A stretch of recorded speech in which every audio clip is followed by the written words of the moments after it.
नमस्कार मित्रांनो, सामाजिक विषयामध्ये आपलं स्वागत आहे. मी आहे सध्या विद्यापीठ परिसरामध्ये. तर विद्यापीठ परिसरामध्ये आल्यानंतर विद्यार्थ्यांशी PhD स्कॉलरशी आपण बोलणार आहोत. सामाजिक विषयामध्ये तुम्हाला कोणत्या कोणत्या गोष्टीचं जागरूकता ठेवली पाहिजे, कोणत्या गोष्टीची तुम्हाला जाणीव असली पाहिजे आणि सामाजिक विषयाच्या काही संदर्भात काही प्रश्न विचारणार मी इथल्या विद्यार्थ्यांना. बघू त्यांची भूमिका काय असणार आहे.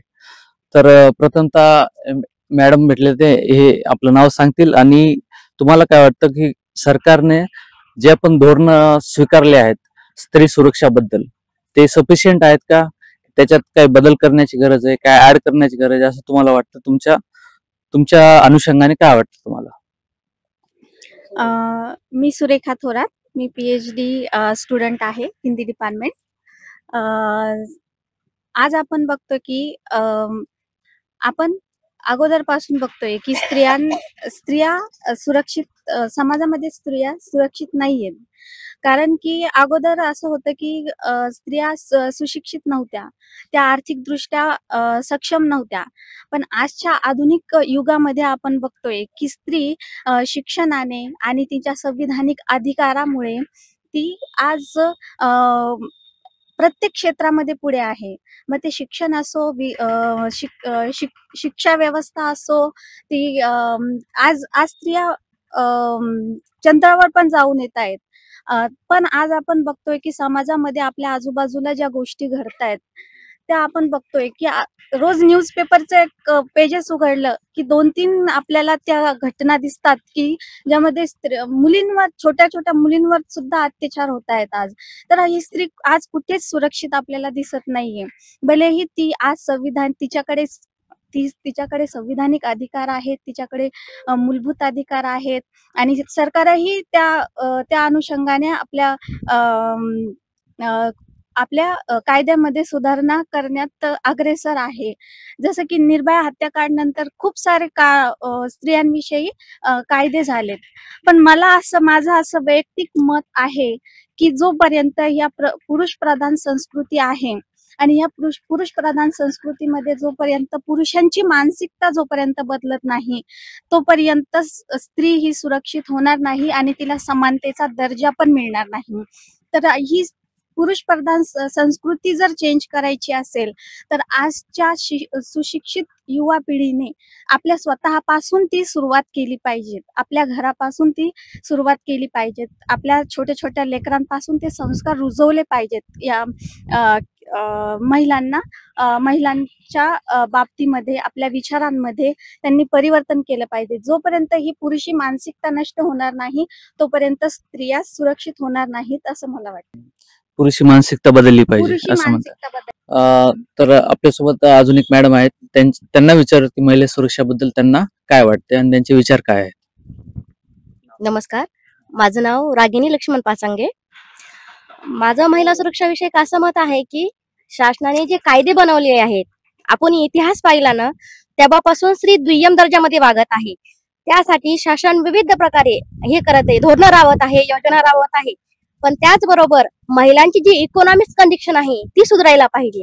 त्याचबरोबर ज्या महिलांसाठी कायदे आणि धोरणे होतात त्यामध्ये महिलांना सहभागी करून घेणे आवश्यक आहे.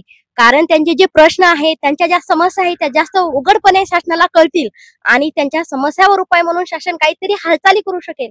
अशा गोष्टी झाल्या पाहिजे आणि शासनाने त्या योजना आणि कायदे केलेले आहेत त्यासाठी त्यांच्यासाठी सातत्याने ते कार्यक्रम राबवले पाहिजे आणि महिलांनीही जागृत होणे गरजेचे आहे.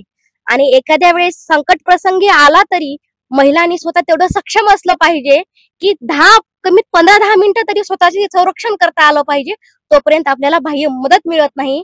महिलांनी शारीरिक सौंदर्याकडे लक्ष न देता आपल्या फिजिकल फिटनेस कडे जास्त लक्ष देण्यात यावे. जोपर्यंत समाज, प्रशासन, न्यायपालिका सर्व एकत्र येत नाही तोपर्यंत महिला सुरक्षित होणे शक्य नाही. यासाठी आपल्या आपल्या भागामध्ये आपल्या आपल्या मर्यादानुसार जर समाजाने स्वतःहून जर विडा उचलला की आपल्या समाजातील महिला सुरक्षित राहायला पाहिजे, जर हे आपल्या भारतात झालं तर काही प्रमाणात का होईना महिला सुरक्षता हा जो प्रश्न आहे काही प्रमाणात तरी कमी होईल. यासाठी समाज, प्रशासन या सगळ्यांनी सहकार्य करणं गरजेचं आहे. धन्यवाद. मॅडमने चांगल्या प्रकारे सांगितलेले आहे की महिला सुरक्षेसाठी गव्हर्नमेंटनी आणि समाजाच्या घटकांनी काय केलं पाहिजे. तर जसं की विधानसभेच्या अगोदर सरकारने हे सांगितलं होतं की आपण सरकारमध्ये आल्यानंतर शेतकऱ्यांची कर्जमाफी करू. पण सरकार येऊन जवळपास 6 महिने होत आहेत. तरी पण सरकारची त्याच्यावर काहीच भूमिका स्पष्ट नाहीये आणि त्यांचं म्हणणं आहे की आता तिजोरीवर भार पडते आणि आम्ही कर्जमाफी करू शकत नाही. आणि मागच्या 10 वर्षाचा डाटा आला त्याच्यामध्ये महाराष्ट्र हे शेतकऱ्याच्या आत्महत्यामध्ये अव्वल आहे. तर याच्यावर आपण सरांना विचारणार आहोत की त्यांची भूमिका काय असणार आहे. नाव सांग. माझं नाव रवी खरात. तर तुम्ही छान प्रश्न विचारलाय.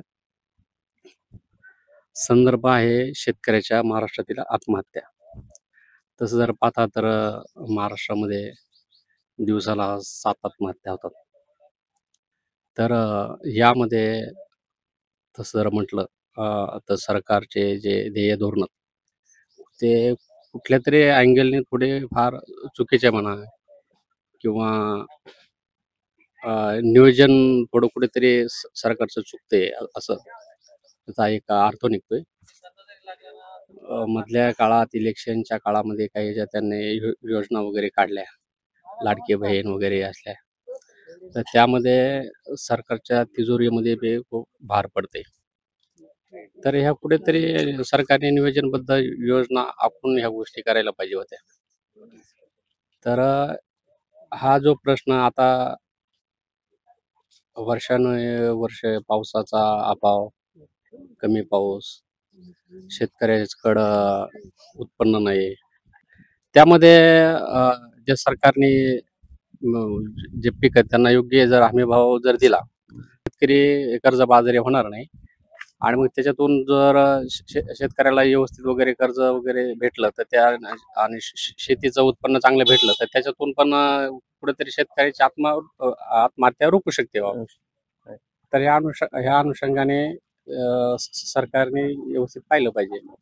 हो ना. आणि शेतकऱ्याचे जे पण पीक म्हणजे बी बियाणे आहे, त्याच्यात औषधं आहेत, अवजार आहे शेतीचे, त्याच्यावर सरकारने कुठेतरी टॅक्स कमी करायला पाहिजे आणि त्याच्यातून शेतकऱ्यांना काहीतरी थोडीशी मुभा मिळेल असं तुम्हाला त्याच्याबद्दल काय वाटतं तुम्हाला? बरोबर आहे. तर सरकारने जे शेतकऱ्याचे जे काही अवजार आहेत शेती संदर्भातले त्याच्यावर टॅक्स म्हटल्यापेक्षा ते टॅक्स फ्रीच पाहिजेत. कारण त्या अनुषंगाने शेतकऱ्याला शेती करण्यास थोडी मदत होईल चांगल्या प्रकारे. पुढचा प्रश्न असा आहे सरांना विचारणार आहे मी की जे पण आता गव्हर्नमेंटचे स्कूल बंद होत आहेत, फक्त महाराष्ट्रातच नाही पूर्ण भारत लेवलला गव्हर्नमेंट स्कूल बंद होत आहेत आणि त्याच्याऐवजी प्रायव्हेट स्कूलला थोडं प्रोत्साहन देत आहेत गव्हर्नमेंट. तर याच्याबद्दल तुमचं काय मत आहे? माझं नाव नितीन हजारे. तर माझं असं मेन म्हणणं आहे की जे बी सरकारी स्कूल असतील, झेडपी असेल, महानगरपालिका असेल किंवा नगरपालिकेच्या ज्या शाळा आहेत किंवा अदर स्टेटमध्ये वेगवेगळे आहेत, त्यामध्ये सरकारने त्यांचं इन्फ्रास्ट्रक्चर जे आहे बेसिक पायाभूत सुविधा त्यामध्ये सुधारणा केली पाहिजे. मुळात पहिला प्रश्न असा आहे की ग्रामपंचायत सदस्य ते राष्ट्रपती यांचे मुलं हे प्राथमिक म्हणजे झेडपी स्कूल किंवा महानगरपालिका ह्या शाळेमध्ये असले पाहिजेत. तर ते पहिली ही अट लावली पाहिजे. त्या अनुषंगानं मग त्या शाळेचं स्ट्रक्चर, तिथले शिक्षकांचं हे आपोआप बदलेल असा नियमच काढायला पाहिजे. तर तुम्ही समजा मी ऍज अ सरपंच उभा आहे किंवा कुठला असेल तर मी माझे मुलं अगोदर हे प्राथमिक म्हणजे झेडपी स्कूल आहे, महानगरपालिकेच्या शाळा आहेत किंवा गव्हर्नमेंट स्कूल आहेत ह्याच्यामध्ये घातले पाहिजेत. त्या अनुषंगानं त्यातलं शिक्षकांचं जे ऑटोमॅटिकली सिलेबस बदलन, पे स्केल बदलन, शाळा ज्या आहेत ते मॉडिफाईड होतील किंवा डिजिटल अजून होतील, त्या अनुषंगाने मदत होईल. आणि त्या अनुषंगाने अशा हळूहळू बदलच होणार आहे. जसं की तुम्ही पाहतात की ज्या प्रायव्हेट स्कूल आहेत किंवा ज्या खाजगी शाळा आहेत त्यामध्ये जसं स्ट्रक्चर आहेत त्यांना परवडते ना आपल्याला का परवडत नाही, आणि ह्याचा सरकारने विचार केला पाहिजे. आणि सरकार जे म्हणजे प्रायव्हेट स्कूल जे आहेत त्यांचं आवाढव्य फीस असते, जे की गरीब विद्यार्थ्यांना झेपू शकत नाही ती फीस. त्याच्यामुळे काय होतं, सरकारचं एकंदरीत असं धोरण दिसतंय लॉंग टर्म साठी की गरिबांच्या मुलांनी शिकूच नाही. जे पण शिकणारे आहेत ते फक्त श्रीमंताची मुलं आहेत आणि प्रायव्हेट स्कूलमध्ये ते इतकी आवाढव्य फी भरून ते शिकतील आणि गरिबांच्या मुलांनी कुठं जायचं. तर या फी स्ट्रक्चरवर तुमचं काय म्हणणं आहे? माझं असं म्हणणं आहे की मुळात ह्या खाजगी स्कूल आहे त्यांना परमिशन कोण देतं? गव्हर्नमेंट देते. गव्हर्नमेंटने त्याच्यावर अंकुश ठेवला पाहिजे. माझं असं मत नाही की गव्हर्नमेंट स्कूल आणि खाजगी म्हणजे प्रायव्हेट स्कूल ह्या असल्याच पाहिजेत. पण त्यामध्ये तुम्ही गव्हर्नमेंटमध्ये तुमची भूमिका काय, तुम्ही ठरवलं पाहिजे किंवा यांचं फिक्स स्ट्रक्चर काय, मग टीचरचं काय, सरकारी स्कूलचं काय आणि प्रायव्हेटचं काय, ते आखलं पाहिजे. त्या अनुषंगाने त्याच्यामध्ये बदल केले पाहिजेत बरोबर असं मला वाटतं. बरोबर. फी स्ट्रक्चरमुळे काय झालेलं आहे बऱ्याच गोष्टी, कारण आता आपण बघितलं नर्सरीला जरी ऍडमिशन घ्यायचं झालं तर कमीत कमी 50,000 रुपये फीस आहे. तर हे साधारण जे नागरिक आहेत त्यांना हे झेपू शकत नाही ती फीस.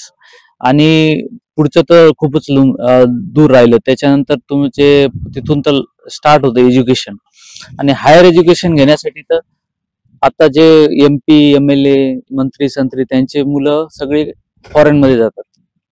तर भारताच्या मुलांनी कुठं जायचं आणि आम जनतेचे जे आम नागरिक आहेत त्यांच्या मुलांनी कुठे शिकायचं, हे फार मोठा प्रश्न आहे. आणि हे एज्युकेशन पॉलिसी म्हणा, जे स्कूल बंद करतायत त्याच्यावर म्हणा, किंवा नोकर भरती म्हणा, तर त्याच्यावरच एक प्रश्न विचारतो मी सरांना, की जे आता सुशिक्षित बेरोजगारी वाढत आहे त्याच्याबद्दल तुमचं काय मत आहे सर? माझं असं वैयक्तिक मत आहे की सरकारनं दरवर्षी सरकारी भरती केली पाहिजे.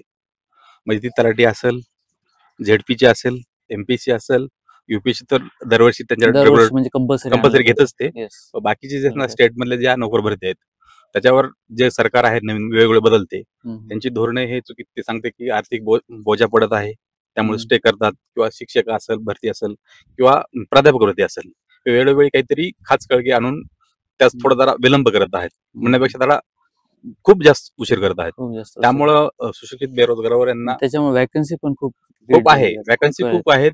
त्यामुळे शाळा असेल, महाविद्यालय असेल, आरोग्य सेवेमध्ये असेल, त्याचा तुटवडा जाणवत आहे. त्या अनुषंगाने मग सामान्य नागरिकाला त्याचा नाहक त्रास भोगावा लागत आहे. त्या अनुषंगाने सरकारनं वेळीच पावलं उचलीन त्यावर काही उपाययोजना केल्या पाहिजेत असं माझं वैयक्तिक मत आहे. ठीक आहे. सरांनी छान प्रकारे सांगितलेली की सुशिक्षित बेरोजगारी वाढत का आहे आणि त्याच्यावर उपाय काय करायला पाहिजे.